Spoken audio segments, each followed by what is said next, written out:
Good evening, I'm Dennis Ward. Welcome to APTN National News Weekend. Manitoba Premier Wab Kinew has revealed the costs associated with searching a landfill north of the city of Winnipeg for the remains of 2 First Nation women.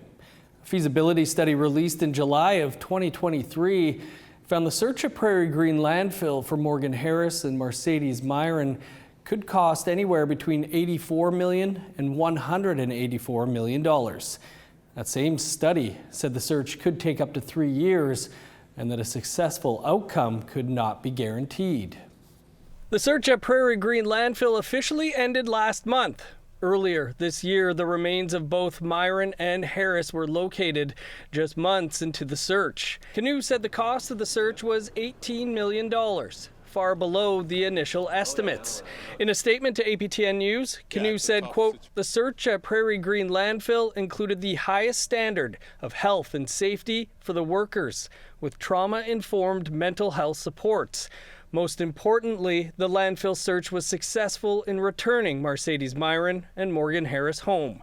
The PCs and their leader should tell Manitobans why they put up billboard ads exaggerating the cost of the search by 10 times. A spokesperson for the PC caucus in a statement to APTN News said the $184 million cost estimate was contained in a study commissioned by the Assembly of Manitoba Chiefs, not a dollar figure produced by the PCs. The statement goes on to say, quote, "As you are aware, former Premier Stephenson, interim leader Iwasko, and PC leader Abi Khan have all apologized for the 2023 election campaign and the harm it caused to the victims' families.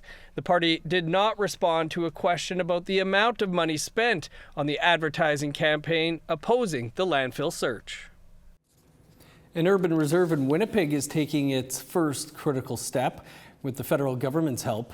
The large, mostly empty space, formerly known as the Capion Barracks, will move into its design phase, thanks to investment from Indigenous Services Canada.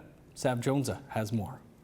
The largest multi-use project in Winnipeg's modern history is gaining momentum. What we're doing here has never been seen before or has been experienced across Canada. A 109-acre property that is right in the middle of the most affluent community in Winnipeg. Still in its early stages, the Nawe-Odina Urban Reserve is taking its first critical step forward, thanks to help from the Government of Canada. The 109-acre swath of land on what used to be an army base will receive almost $800,000 in additional money from Indigenous Services. The money will help cover 45% of the costs related to infrastructure design for roads, lighting, sewer systems, and plumbing for some sections of the property. Located in the single largest Indigenous economic zone in Canada, it is a monumental step forward to integrating Indigenous culture and business into Winnipeg's urban fabric and providing opportunities for future generations. ISC Minister Manny Golmasti says the investment aligns with Canada's plan to address the national housing crisis. Nearly 5,000 housing units will be built on the site along with businesses and other developments.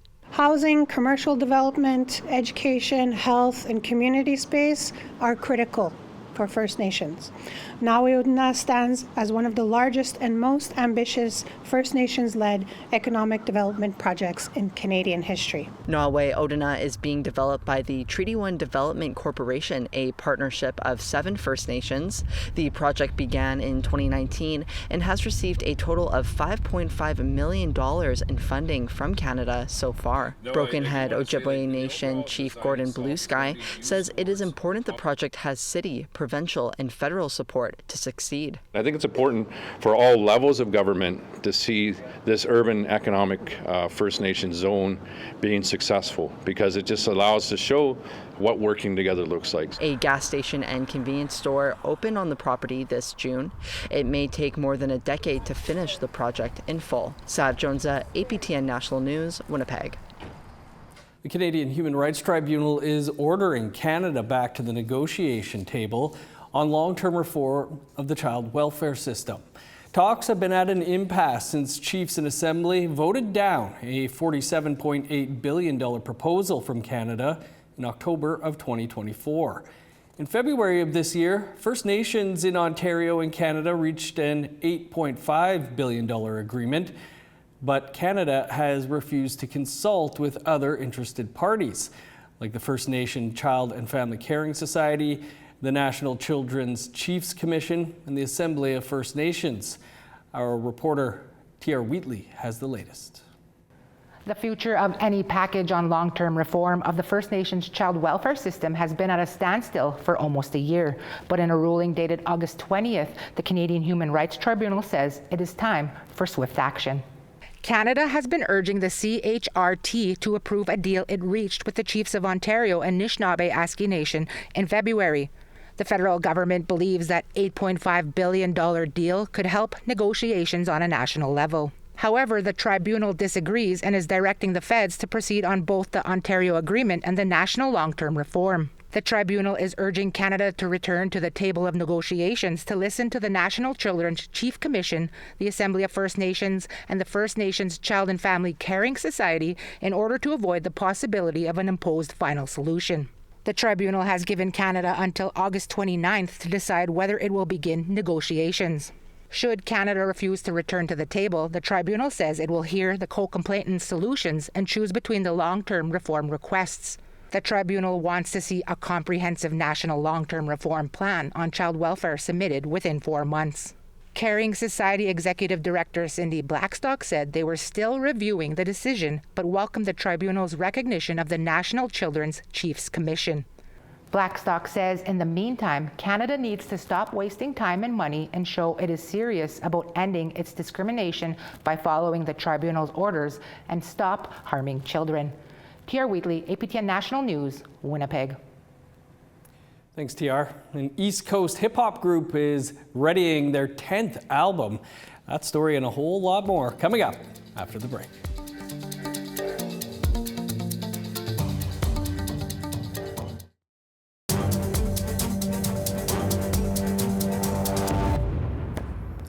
Welcome back to APTN National News Weekend. The University of Manitoba's Max Rady College of Medicine had the class of 2029's White Coat ceremony this week, where first-year students read the physician's pledge and received their white coats. This year, the university had almost a dozen Indigenous students say their pledge and receive their coats. Julia Ross spoke with the excited medical students. The University of Manitoba had their white coat ceremony on Wednesday, where students received their coats symbolizing the start of their medical profession journey. Jessie McGregor is from Mississippiwaystic Cree Nation and graduated high school in Norway House Cree Nation in Manitoba. He receives his white coat as a part of the class of 2029 for the University of Manitoba's Max Rady College of Medicine. I'm pretty ecstatic. This has been a long time coming. I left home when I was 17 years old up north, and it's been 8 years since that time, and my journey's been quite a windy road, and now it's finally here. McGregor says that he wants to pursue medicine to help communities up north. And if the stars align, I'd like to give back to the north, essentially. I'm originally from Mississippiwaystic Cree Nation, or Grand Rapids, and I also have really close ties to Kiniseo CP Cree Nation, or Norrie House, Manitoba. I graduated high school in Norrie House, or HBO IERC, and that community just opened up a brand new hospital, so I would love to work there one day. The class of 2029 is the biggest class in the history of the university, with 136 receiving their white coats. It's truly an honor to be welcoming you this year. You comprise our largest incoming medical school class in history with 136 students. Hallie Cochran also received her white coat at the ceremony. My sister is the first doctor from our reserve. I'm from Fish River Cree Nation, so I'm following in her footsteps, and my plan is to become a family doctor and then work on reserves in Canada. She says that she plans to create a safe space for Indigenous people to be seen by an Indigenous doctor with her practice. Most of my relatives have never been treated by an Indigenous doctor, and I haven't. And I think that's really something that I want to bring to my practice and make a safe space for my relatives and people like me. The class of 2029 has a total of 11 Indigenous students beginning their journey into the medical profession. Julia Ross, APTN National News, Winnipeg. East Coast First Nation rapping group City Natives are recording their 10th album. With over 90,000 streams on Spotify, City Natives says this album will be the best to come. As Angel Moore reports, it's to inspire people living in First Nations communities. Made it out alive, but it's hard to survive in the city when all you know is res life. Blake Francis is from the Nada-Wananeg Mi'kmaq Nation. He is one of 3 members of the hip-hop band City Natives. They are recording their 10th album at a studio called Classified in Enfield, Nova Scotia. This time around, we just want to get things right and put our best body of work. We have one of the best producers in Canada, and we're in a great position to make some of the best music we've ever made in our lives. City Natives was formed back in 2013 and have since won over 16 awards. Look at me now, look at the rain. I am the king, breaking the chains. Cannot be tamed, cannot be changed. This is called For the Res, featured on the album Still Chiefin, awarded Rap Hip Hop Recording of the Year at the 2024 East Coast Music Awards, the 2nd year in a row for City Natives, a first for an Indigenous band. Despite the awards, City Natives rapper Shelby Sapir, who is from the Nadgudkuk Wolastoqey Nation, says City Natives is his family. Growing up, I was pretty out of line, so to speak. I was sent away as a young teen, so that's kind of what saved my life, was writing lyrics, and you know, it kind of took me out of a dark place. So since then, it's literally been my therapy, so to speak. Sapir says music can help people reach for their dreams. We want to show people that it's possible to achieve a dream that seems small-minded sometimes, you know, when it doesn't seem obtainable. So I mean, I think what we try to do is convey a message that, you know, we came from nothing, and to become something is possible. Francis says City Natives was formed to inspire people who live in First Nations communities. Basically, when we started City Natives, none of us are from the city. We all are born and raised on the reservation. But the meaning behind the name is that we went to the city and we made a name for ourselves, and we want to inspire kids on the reservation. You don't have to be from a big city to get heard around the nation or around. The album is yet to be named and is expected to be released in early 2026. Angel Moore, APTN National News, Enfield, Nova Scotia. We did an episode of Face to Face with Blake a couple years ago. You can check it out on our website, aptnnews.ca. Well, no matter where you scroll, ribbon skirts and Indigenous designers have been popping up across social media. And one fabric store in Winnipeg has been growing in popularity for designers. Recently, Marshall Fabrics has been offering a large variety of Indigenous design fabrics. Our Julia Ross spoke with designers in the community. This is where it all started. Coming here, it just amazes me when I first walked in through these doors. I'm like, wow, like I'd never seen so much fabric in my life, and it's just like there's just so many ideas, and I'm very welcomed here. With a demand for Indigenous pattern fabrics growing, a store in Winnipeg has emerged as the place to be for ribbon skirt designers. Marshall Fabrics has a large variety of designs for the community. Erin Kemble manages the store. She says their collection has been a win-win for everyone. I think they've been good for both us and the designers, and for us it's just a way for us to showcase and celebrate our customers. Tyler Moody is one of the many artists to begin their fashion designing journey at Marshall's. People like recognize me. It's like, oh, that's that native guy that makes ribbon skirts. So I was like, okay, well, I guess that's who I am known as now. So within that, I'm just like, really proud to like hear that.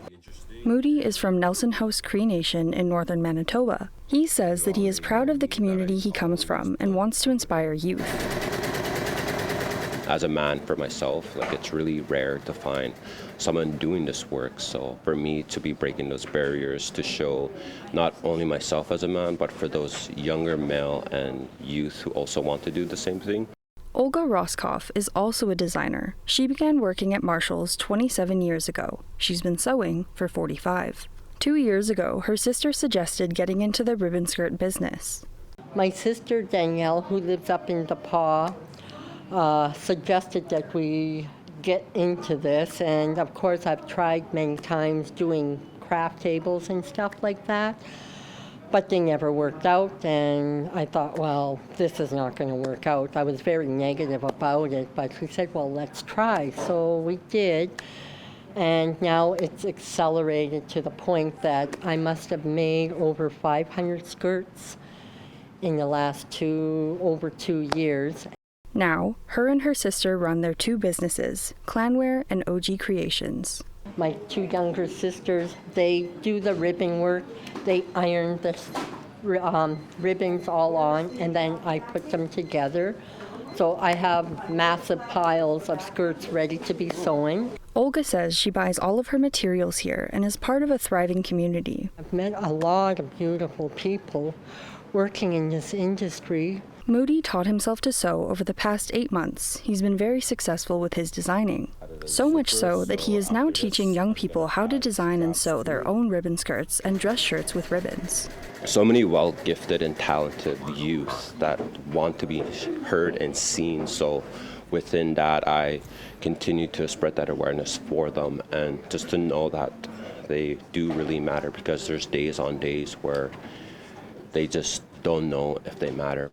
He says that when he designs, he feels connected to home. Within my creations, what I do is that it has so much meaning behind it, because my grandparents are with me every time I create something. I feel that there's always something with me. Moody believes that people should continue to teach the youth designing and traditions. For the men who want to sew, I feel that you need to carry this tradition on, because this is who we are and this is where we come from, is that we were only taught hand sewing back in the days. Indigenous-inspired fabric designs have inspired more artists and more youth to upgrading their sewing skills. Julia Ross, APTN National News, Winnipeg. Beautiful work. Tlicho government recently celebrated a major milestone, and it all wrapped up with a hand games tournament where first prize was a cool $30,000. That story and more still to come.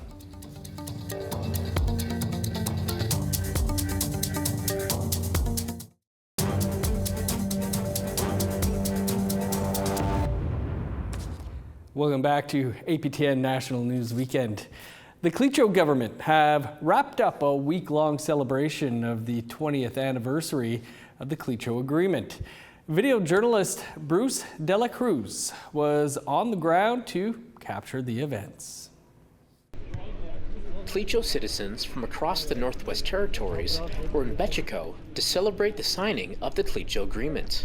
We're celebrating the 20th anniversary of our land claims settlement since 2005. It's always been a vision of the vision of our elders, the 4 elders that negotiate our land claims along with the negotiators. And we carry the message forward, respecting their wishes, and also a dream come true for them as well. Tlicho Grand Chief Jackson Lafferty led the 6th Tlicho Assembly, the governing body of the Tlicho government. Tlicho departments gave their annual reports on housing, education, and land-based programs.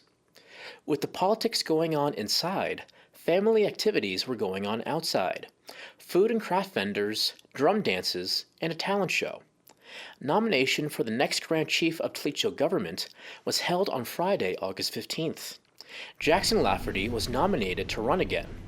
Former Tlicho Chief Clifford Daniels was also nominated. On accepting the nomination, Daniels said young people hold the key to the future of the Tlicho people. Very important for them to go out and get educated, wherever that might be, and hopefully they do come back and be part of that government structure. Incumbent Grand Chief Lafferty said being Tlicho is tied to remembering traditions.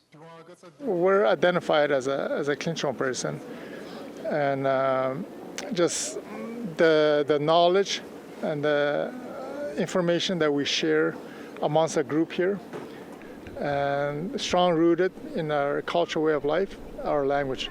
I'm fluent in my language as well, and I do try to spend a lot of my time out on land, out on lake, involving the elders as well. The election for the Tlicho Grand Chief takes place on September 29th. There are no other positions on the ballot.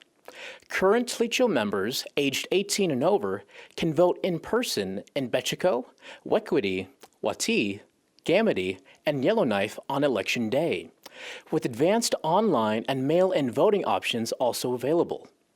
Bruce De La Cruz, APTN National News, Yellowknife. Well, the Tlicho government concluded that 20th anniversary celebration with a hand game tournament. Once again, here's our video journalist Bruce De La Cruz with more. The sound of drums and chanting fill the air as Tlicho citizens and other visiting First Nations took part in the 20th Tlicho government anniversary hand games. Over the course of 3 days, 48 teams went head-to-head to see who would come out on top at the Tlicho Cultural Center.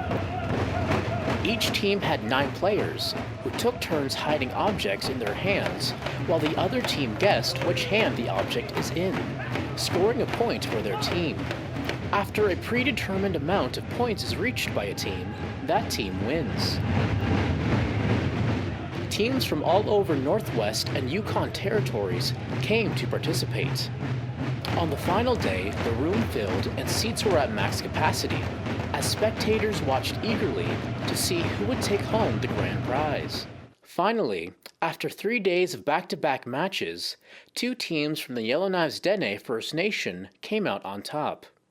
Cizé Sangris and his team won first place, winning $30,000, while Brent Betsina and his team came in second, winning $20,000. Betsina, in his second-place speech, took the time to remember his roots, bringing out the spiritual aspect of hand games. And it brings goodness to my heart. See everybody once again, see old friends, make new friends. I felt really happy when I was moving my hand up in the air. Because last time I was hearing my late granny scream for me when I'm doing this. And last time I was in 2016, that's why I remember when she saw me playing. So I'd like to say thank you for everybody, the Cubs, the cheerleaders from White KDFN and everybody else.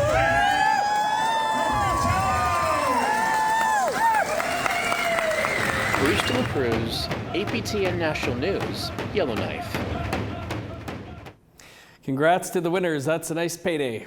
And that's all the time we have for your APTN National News for this weekend. Of course, you can find much more over on our website, aptnnews.ca, and on our APTN News YouTube page. And be sure to join us at 1 p.m. Eastern Time on Monday. That's when TR Wheatley will have your first look at the day's news. I'm Dennis Ward. Marcy Miigwech. Thanks for being with us. APTN Investigates is up next. Enjoy the rest of your weekend.